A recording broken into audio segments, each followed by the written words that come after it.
Hi, this is Jay. Last time we backed up the 3 ETCD member data. Today we will break one of ETCD members and recover the member. If you don't see ETCD recovery overview clip, please watch the video first. This page is about ETCD recovery. Today we will go through single ETCD member lost. So first we will break one ETCD member and we'll recover ETCD member and synchronizing data from other running ETCD member. This is target ETCD member. First, I'm gonna export target ETCD environment variable.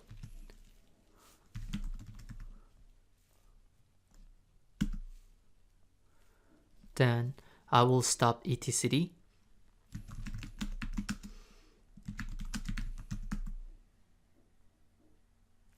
Okay, and I'm gonna delete the data.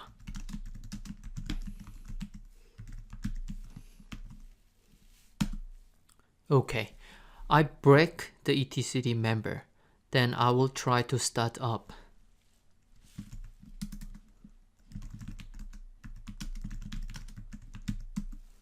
It failed, definitely, because we don't have data. What about endpoint health? I mean cluster health.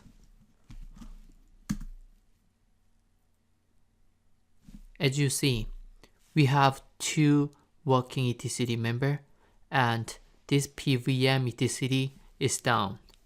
So obviously we lost one of ETCD member.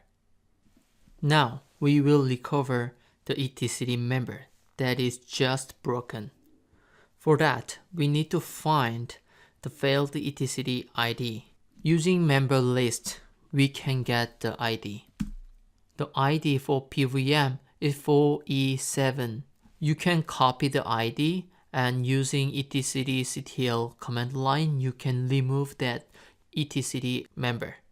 However, I'm gonna use full shell script. Using this command line, I remove that etcd member from cluster.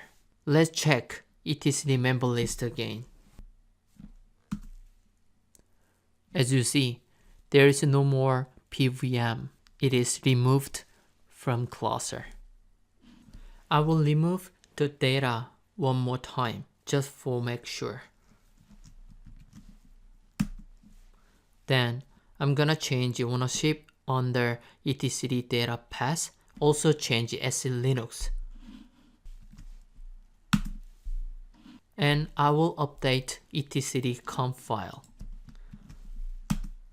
We need to configure this etcd member like a new one. For that, etcd initial cluster parameter only contain this new PVM etcd member. And also we need to set etcd initial cluster state to new. Then save it and out. And I will add force new cluster option to the etcd service. After service file is updated, we need to do daemon reload. Then we can check if the force new cluster option is edited or not.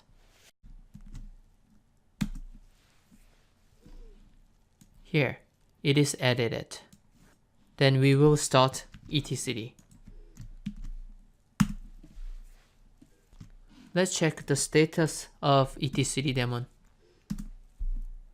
It is active. It's running now. Now, we will remove the force new class option from service and it will restart etcd. Then daemon reload. Let's check the first new cluster option is removed or not. Okay, it is removed. Then we will restart etcd. Okay, let's check the status. Okay, without the option, still it can run. Then we will stop the etcd. Now we go to 1 to 5 node to add the recovered ETCD member to the cluster again. To add the recovered ETCD member, we need to set 3 parameters.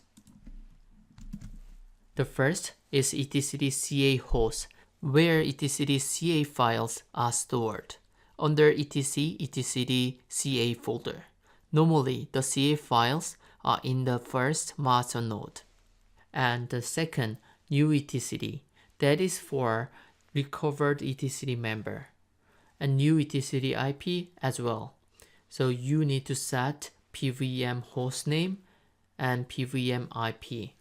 After that, using etcd still command line, we will add the PVM etcd member to the cluster again.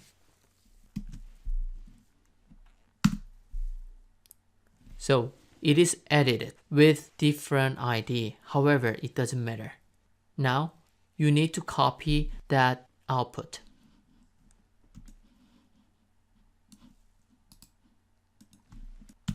Now you need to go back to PVM again, and we need to update the etcd conf file.